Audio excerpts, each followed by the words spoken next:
Hey guys, what's up? This is Hive Consultant, and today I'm going to have a discussion about why I believe that Hive may be the most important cryptocurrency that's available today. When you think about what is the most important cryptocurrency, you'll usually get a wide variety of answers. Most people would probably say something like Bitcoin, maybe the forks like Bitcoin Cash, Bitcoin SV. Plenty of people might say Litecoin. A lot of people would say Ethereum. But in general, even though all of these platforms and tokens offer something very special individually, we still have an issue with mainstream adoption.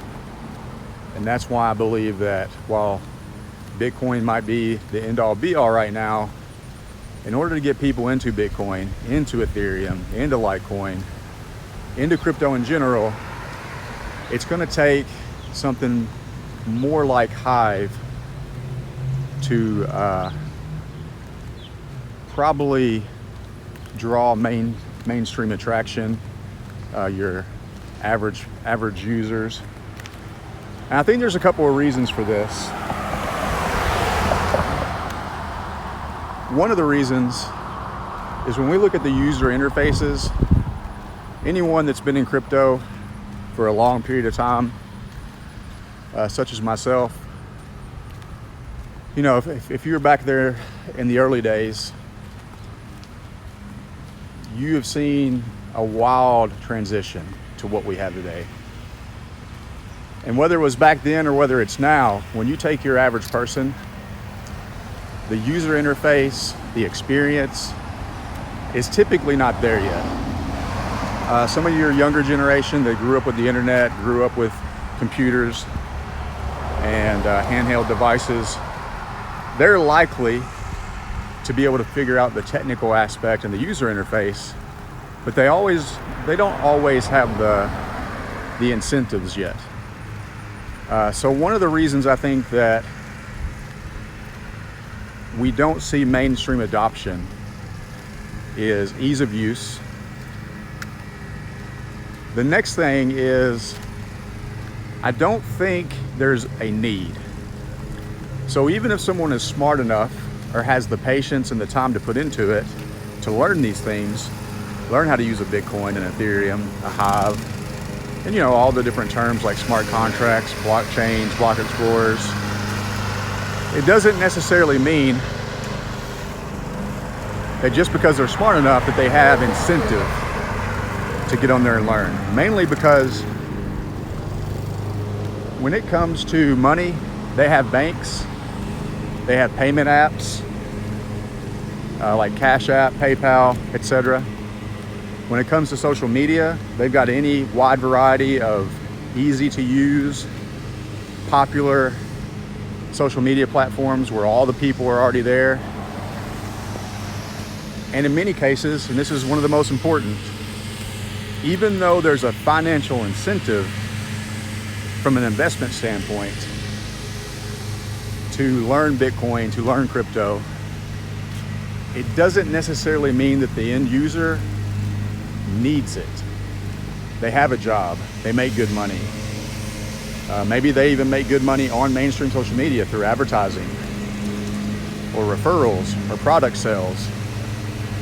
So they don't necessarily have the need, the financial need, because you got to remember that is different. Investing money is not technically a need. So when you're talking about learning the new skill set that you need in order to use cryptocurrency and secure it properly, and learn the user interfaces and learn the terminology, people just don't have the need. Now we know that many cryptocurrencies can solve a lot of these issues. Oh yeah, and I forgot one last one before I move on. Besides cryptocurrency in general, they don't have the need. In social media, they don't have the need.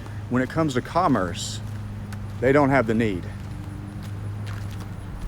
The average person, if they want to get on Craigslist or Facebook or Instagram or YouTube or any platform you could imagine, eBay, Amazon, and they want to conduct commerce online, they can do it. Now, are there some trade-offs? Of course, Facebook is going to have its rule set on what you can and cannot sell. You're going to see different platforms with different rules. And while that could cause some minor annoyance and issues for some people, the average person doesn't experience that. They can get on there and sell whatever they like for the most part. So I guess what I'm saying is that their ability to transact with others, their ability to participate in commerce has not been censored, or the friction is low enough that they don't have the incentive to come to a place like anywhere in crypto, but definitely somewhere like Hive. Because I do believe out of all the different things that Hive offers, we can narrow it down. Number one, you have the ability to transact with each other. And not only do you transact with each other, you do it for cheap.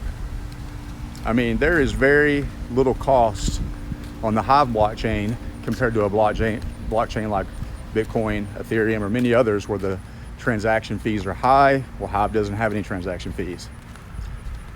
Now, eventually there's going to be some costs associated with certain transactions on Hive, I'm assuming. Because eventually, once these tokens are more widespread and smart contracts are out there, people could come up with a fee structure of some sort to try to give their token value. They may or may not, but the market will determine that. But in general, Hive lets you transact with other people, and it is for free, and it cannot be censored. Then when you move on to the social media aspect of it, Hive will give you the social media aspect of it. You can post what you want. It's fairly censorship resistant. Of course, we all know you could be downvoted. We all know certain platforms have their own sets of rules, but there's always going to be something for everyone. Some may have zero rules at all, and then some may have minor rules like 3Speak or Peaked or any other apps that are going to launch on Hive. But for the most part, it's a censorship resistant platform. Dealing with whales and dealing with downvotes, that's a different story. But in general, we know it all goes to the blockchain. And on any block explorer, you can figure out where that transaction was. And there are ways to view those. So pretty much it's a censorship resistant platform. But you also have the financial incentive of posting and curating, which to my knowledge, no mainstream social media platform has. And then of course, last but not least, because you have the social media platform and because you have the ability to send payments to one another, then that creates the ability to have commerce. And we all know how quickly commerce became a huge part of social media.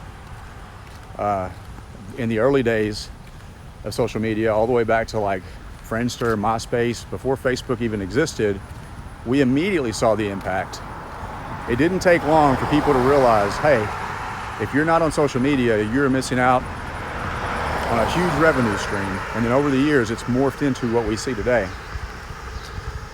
So, I guess that leads me to the next point on this topic.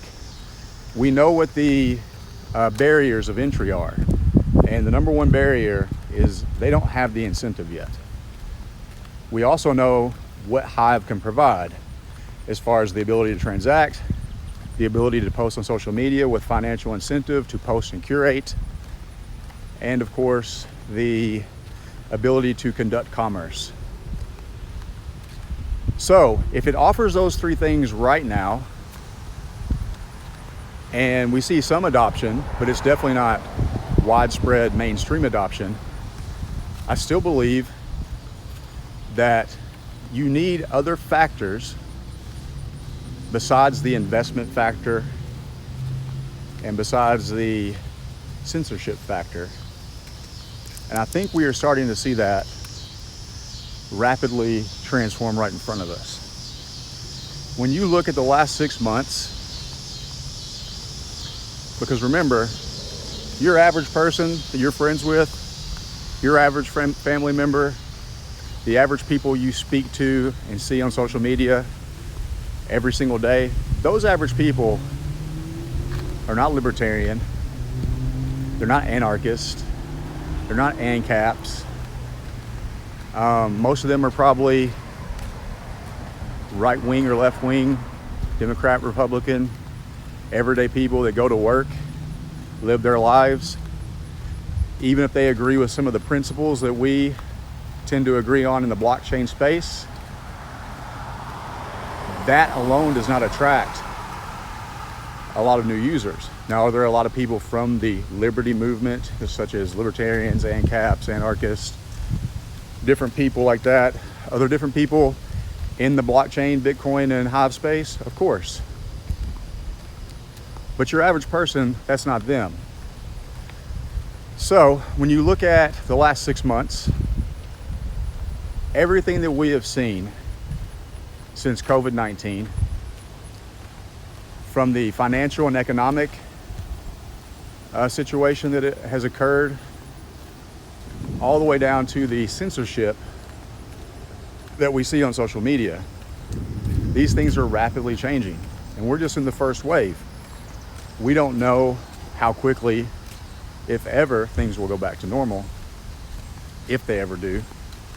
But one thing I can say is the investment incentive, the financial incentive to host and curate,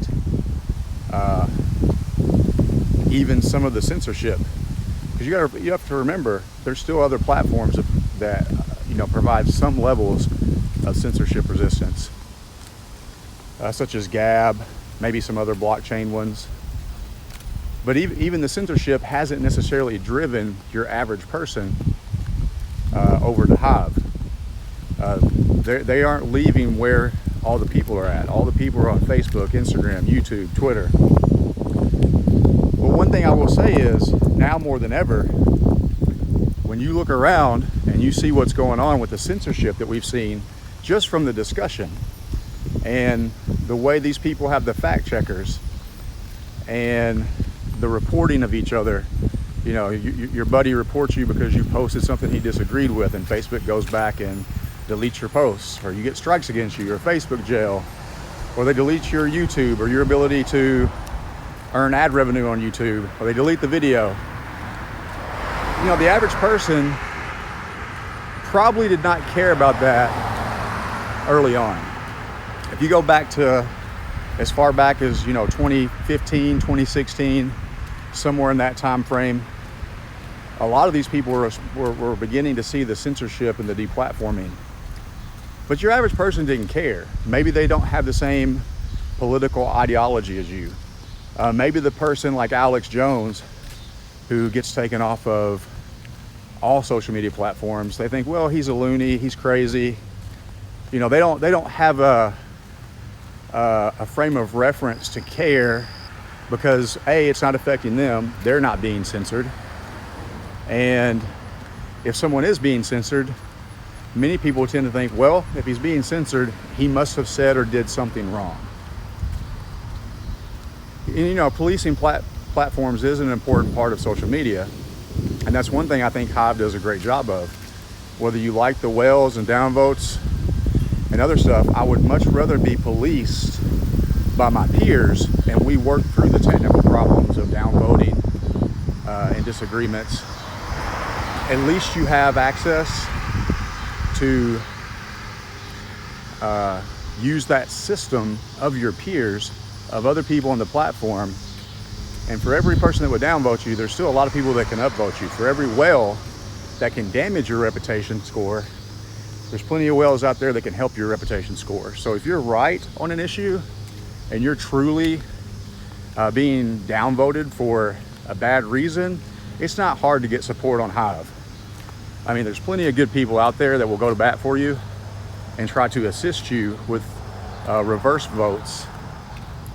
But I guess what I was getting at was, not everyone on mainstream social media really cared, and they didn't really have a problem with the way that Facebook, YouTube, Twitter, etc. handled how they police their social media networks. But the thing I've noticed lately is, with all the talk on COVID-19, the lockdowns, whether or not you should wear a mask, these are real world conversations. This isn't people debating political views, politics come into it to an extent, but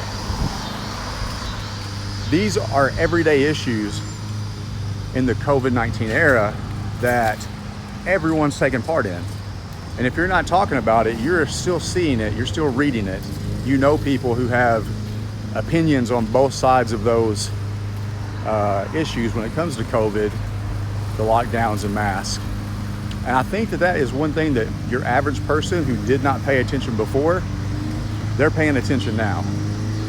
I can't tell you how many people personally on my feed who are friends and family, or people that I know, who would have never cared about these issues even a couple months ago. And now they see the censorship of everyday people. They see the censorship of alternative media. And it sticks out like a sore thumb finally. It's finally resonating with them because discussion about something that they care about and have an opinion about is being censored. That leads into the discussions about the financial implications and the government's response to COVID. These things are probably not to a greater extent, but I know there's plenty of people out there in the financial aspect who are pretty careful about the keywords and the buzzwords. Some of them won't even say COVID-19 in there. I know one guy that's on, he comments on the economy, gold, silver, cryptocurrencies.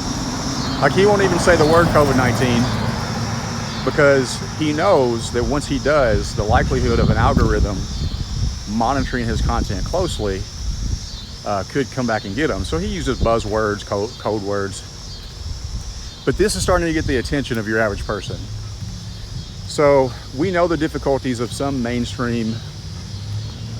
these mainstream cryptocurrencies.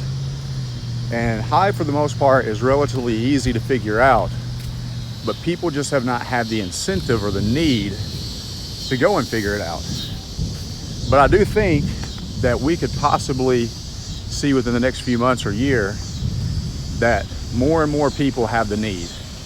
And this isn't just because they recognize the censorship now on issues they care about. It's not just because of looking for a new social media platform. A lot of these people, depending on how the economics of this works out, most of these people have jobs. Unemployment has been relatively, I won't say low, because the government lies about unemployment numbers, but definitely more stable in the past. And now this is the first time probably in my lifetime that I've ever seen the amount of people and the amount of businesses shut down and we're laid off of work. And of course, what does the government do? The government does the stimulus plan, the bailout. They up the amount of income that you make when you claim unemployment. Was it what, $600 a week or so? And now they're debating right now, this very week, on this next stimulus package, whether or not to extend that. So when you see some of the measures that they took as far as upping the unemployment amount, giving these small businesses loans, giving people rent furlough so that you can wait to the 4th month to pay back your rent, but then you have to pay back the entire amount. All of these measures that they took in the next couple months, all these things could change. They could change, be extended. They could change for the worse. The thing is we don't entirely know how this is going to turn out. But one thing we do know, if it continues to get worse, you will have more and more people without income, without a job.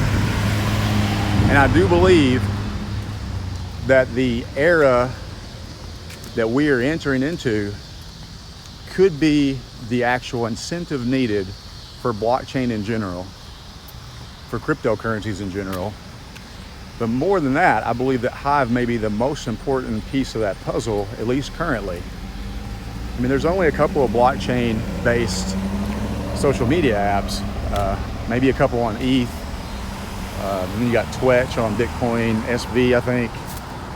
Then you have EOS has voice, but none of them have the financial incentives. Then you have the one on Bitcoin. A lot of these are where you can pay in crypto to tip people, or have things like a Patreon. But none of them have the same incentives that Hive does, where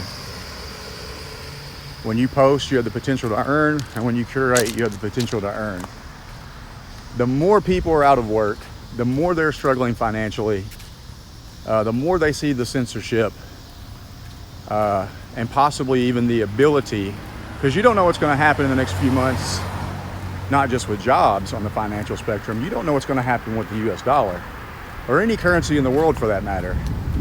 We are living in a time where once these currencies, if and when they begin to fail, I mean, these are all things that are going to push people into our circle. And one thing that people, they may not understand everything about Bitcoin or blockchain or Ethereum, but one thing they get is they know how to use social media.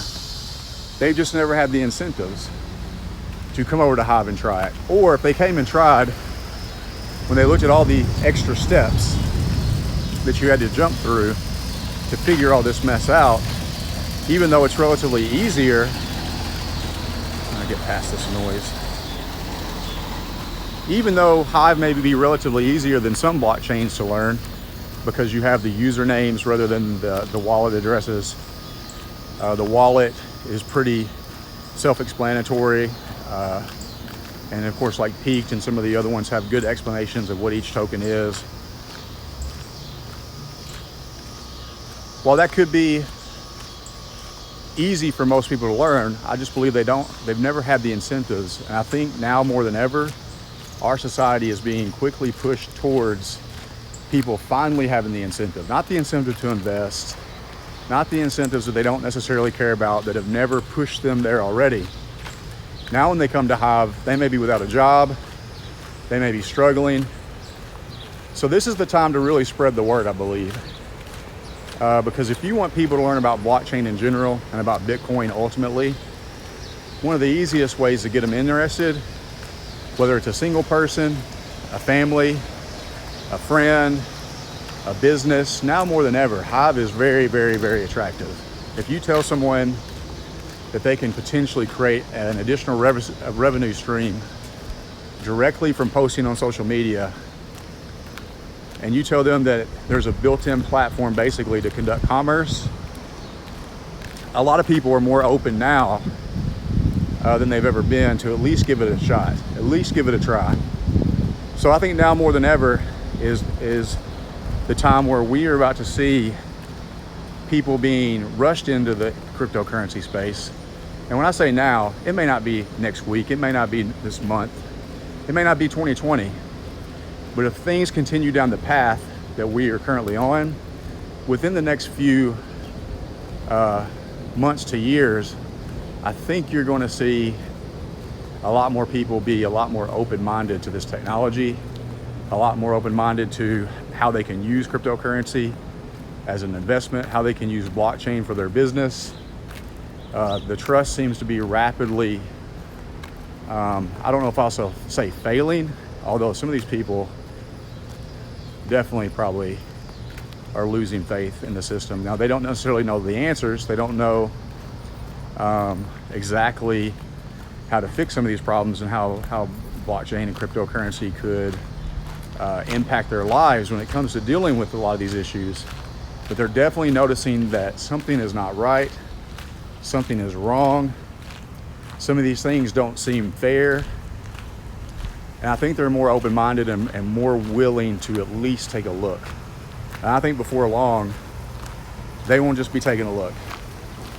I think even if the next Bitcoin bull run, possibly in the next coming months, doesn't usher a lot of people in, I think that if the economic incentives with people losing their jobs, possible issues with the currency. I think those things are going to be driving factors, and one of the easiest places to get started is on something they already recognize, and that of course is social media. Well, anyways guys, I want to keep this short. I said I was going to keep it under 30 minutes. I will be posting this to YouTube and probably on 3Speak. I just did my first 3Speak video yesterday, so thank you to the people who upvoted and supported that video. Trying to transition off YouTube. A lot of the content I posted is cryptocurrency related. A lot of it is jiu-jitsu related. But I think now more than ever, even though I'm not a content creator per se, I don't usually go in here and talk about my opinions. I think now more than ever is the time to do it. I have certain reasons why I stay on mainstream social media, but I'll be honest, I don't enjoy using it. I've enjoyed Hive more and more lately. I was kind of burnt out on Steam. Didn't like a lot of the things that were going on, but man, Hive definitely rejuvenated a lot of people. Probably one of the biggest relaunches of the year, and I don't think the crypto space necessarily recognizes that yet, but I think in the coming months they will, as far as adoption and price are concerned. But yeah guys, thanks for supporting me on that last video on 3Speak. I'll definitely try to get this one posted to both YouTube and 3Speak.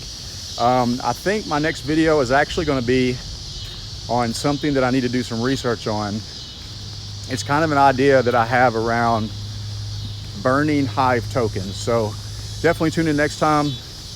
We're going to discuss the Hive token and when you burn it. And I need to do a little bit of research to make sure that what I'm thinking in my brain is not something that's already been posted about. There are certain things on Hive that I know a lot about, and then there are certain things that I don't quite know about. Little key details on it, especially the null account, whether or not there's an output and you can spend from the null account. Like, these are things I don't know. Because in general, when you burn a token, you know, you're not going to have an output. So once it's sent to that address, it's there forever. Now, I don't know if Hive works that way or if Steam ever did. So I'm gonna check out some details. I do like what Peaked is doing, where it's burning some tokens. And I think these are good ideas. But Charles Hoskinson was talking about Cardano recently and was discussing some things about burning tokens. And, you know, there's a debate whether or not burning tokens is a good idea, a bad idea. Is it wasting the value of a token? So that's kind of the idea I'm going to get into. So tune in next time, and be sure to follow me on Hive. Username is hive.consultant. That's hive.consultant. You can check me out on YouTube, hive.1000. And we'll see you guys next time. Peace.